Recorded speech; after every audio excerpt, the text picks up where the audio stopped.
Hallelujah, जय मसीह की, praise the Lord, a very good morning. आइए एक नए दिन की शुरुआत को हम परमेश्वर के जीवित वचन के साथ करें। हम प्रभु में बने रहें, तभी हम फल लाएंगे। उससे अलग होकर हम कुछ नहीं कर सकते।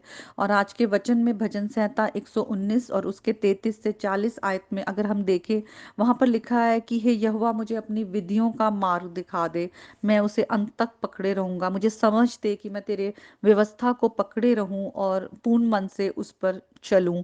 अपनी आज्ञाओं के पथ पर मुझको चला, क्योंकि मैं उसी से प्रसन्न हूँ। मेरे मन को लोभ की ओर नहीं, अपनी चितौनियों की ओर फेर दे। तो यहाँ पे जब हम देखते हैं तो किस तरह से हमें खुदा के वचन को पकड़े रहने के लिए कहा जा रहा है, क्योंकि आज बहुत सारी दूसरी आवाजें हैं जो हमें अपनी ओर खींचती है। हम देखते हैं संसार बिल्कुल परमेश्वर से अलग अंधकार में होकर चल रहा है। और वचन में भी लिखा है, अगर हम मत्ती की अंजील उसमें 7 उसके जो 7th चैप्टर है उसमें आए 13 और 14 वर्स को देखे, तो वहां पे लिखा हुआ है सकरा मार्ग है जो जीवन की ओर लेके जाता है, लेकिन जो चौड़ा मार्ग है वो हमें विनाश की ओर लेके जाता है। तो चौड़ा मार्ग वो है जो हमें आसान लगता है, संसार के जो तौर तरीके हैं उनसे जीना, और अपने शरीर की जो भी हमारा मन कर रहा है, हमारा मन कर रहा है कि हम नशे करें तो नशा, अगर मन कर रहा है कि हम गलत रिश्तों में रहें तो हाँ वैसे, या कोई भी चीज जो प्रभु की विल के कॉन्ट्ररी है, जब हमारा जो हम अपने गलत तरीकों से चलते हैं, प्रभु की व्यवस्था पे नहीं चलते हैं, तो वो चौड़ा मार्ग है, वो हमें नाश की ओर लेके जाता है। क्योंकि ये लाइफ हमारी कभी भी खत्म हो जाए तो हमारी परमेश्वर से हमेशा की दूरी है।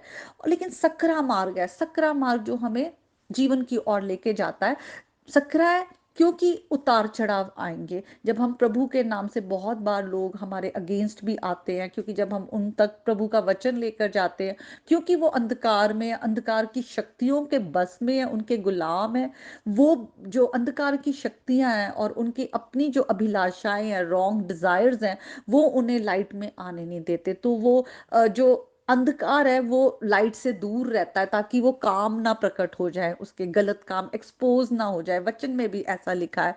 तो वो जो हमें सक्रिय मार्ग से निकलना पड़ता है प्रभु के रास्ते में चलने के लिए। प्रभु ने हमारा उद्धार कर दिया है, हमें इटर्नल लाइफ जो है बाय ग्रेस थ्रू फेथ हमें मिल गया है। लेकिन अब उसमें हमें चलना है ताकि हम प्रभु में बने रहें, और वो जब हम इस संसार को छोड़े तो हम परमेश्वर के साथ हमेशा के लिए वो जीवन पाए, जो हमारी सिटीजनशिप है हेवन की। तो उसके लिए हमें चलने के लिए अपने जीवन को रोज रोज जांचना है कि हम अपने शरीर की इच्छाओं में ना गिरे, हम संसार की जो अभिलाषाएं हैं उनकी वो आवाजों को सुन के उसमें ना कहीं फंस जाएं, और ना ही हम शैतान के जो उसके स्कीम्स और टैक्टिक्स हैं उनमें ना आ जाएं। तो हमें अपनी लाइफ को रोज बहुत ही प्रभु के वचन के साथ जांचना है कि आज कुछ खुदा का वचन मुझे क्या कह रहा है। तो आगे हम देखते हैं, यहाँ लिखा हुआ, मेरे मन को लोभ की ओर नहीं, अपनी चितौनियों की ओर फेर दे। मेरी आंखों को व्यर्थ वस्तुओं की ओर से फेर दे, तू मुझे अपने मार्ग में जला। आप कभी भी पाप के सामने खड़े ना रहे। आप कभी भी कोई ऐसी चीज जो आपको टेम्प्ट करती है, आप हमेशा गिर जाएंगे उससे। अपने आप को आप अलग हटाएं।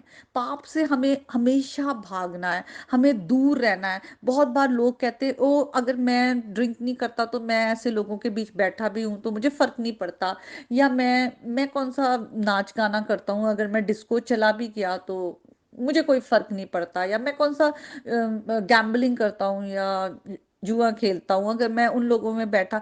ऐसा नहीं होता। खुदा का वचन कहता है कि जो बुरी संगति है वो अच्छे जो चरित्र है उसको खराब कर देता है। तो हम किस तरह के लोगों में उठते बैठते चलते फिरते हैं, किस तरह की सोच रखते, किस तरह की चीजों को देखते हैं, वो सब बातें हमारे जीवन में असर डालती है। धीरे धीरे धीरे वो हम उसमें गिरते जाते हैं। पाप हमेशा थोड़े से शुरू होता है। एक इंसान जो चेन स्मोकर भी होता है, वो अगर आप उसकी स्टोरी को पूछोगे वो बोलोगे कि मैंने कॉलेज के टाइम में या स्कूल टाइम में, या मेरे अपने फ्रेंड्स थे, बड़े फ्रेंड्स थे, उनसे हमने एक दो ऐसे ही बस कश लगाया था, तो उसके बाद धीरे धीरे हमें आदत पड़ गई। या हमने स्कूल टाइम में थोड़ी सी ड्रिंक की थी लेकिन आज हम ड्रंकर्ड हैं। तो इस तरह से जो पाप है वो हमेशा थोड़े से शुरू, किसी किसी भी बात का ले ले, जरूरी नहीं नशों का ही, पर अगर आप जैसे टीवी भी देखना शुरू करते हैं, आप थोड़ी देर बैठे, उसके बाद आप बैठे रहेंगे बैठे रहेंगे, एक सीरियल, दो सीरियल, तीन सीरियल, आप इस तरह से करेंगे। और अगर आपको कोई कहे 15 मिनट बैठ के वर्शिप कर लो या प्रभु का वचन पढ़ लो, तो आपको नींद आनी शुरू हो जाएगी, या आपको 10 और काम याद आ जाएंगे जो आपको वैसे नहीं याद थे। तो हमें बहुत जरूरी है कि हम प्रभु के साथ बने रहे। जो पाप है वो इतना अट्रैक्टिव लगता है, इतना इजी लगता है, वो चौड़ा मार्ग है, पर वो नाश की ओर लेके जा रहा है। तो हमें हर दिन अपने जीवन को जांचना है। आगे लिखा, तेरे वचन जो तेरे भय मानने वालों के लिए है, उसको अपने दास के निमित्त भी पूरा कर। तो सचमुच हम प्रभु के वचन में बने रहे, उसके जो वचन है वो उत्तम है, और हम उसकी अभिलाषा करें, प्रभु को सीख करें, सबसे ज्यादा उसको डिजायर करें। बेशक हमें हमारा जो शरीर है या वर्ल्डली चीजें हैं वो एक तरफ खींचती हैं, लेकिन हमें पता है कि वो गलत रास्ता है। तो जैसे कि कल भी हमने कहा था, कल के जो वचन मैंने शेयर किया था, कि अगर हम फिजिकल वर्ल्ड में हम जीपीएस से हम सही रास्ते की ओर ही जाते हैं, जीपीएस को देखते हुए कि हमारा डेस्टिनेशन ये है, हम गलत रोड ना पकड़े, कहीं फंस जाएं या देर हो जाए और कोई कहीं हमें गलत रास्ता पकड़ने से। तो हम अपनी स्पिरिचुअल लाइफ को भी बहुत ही बारीकी से जांचें कि हम कहीं गलत रास्ता ना लें।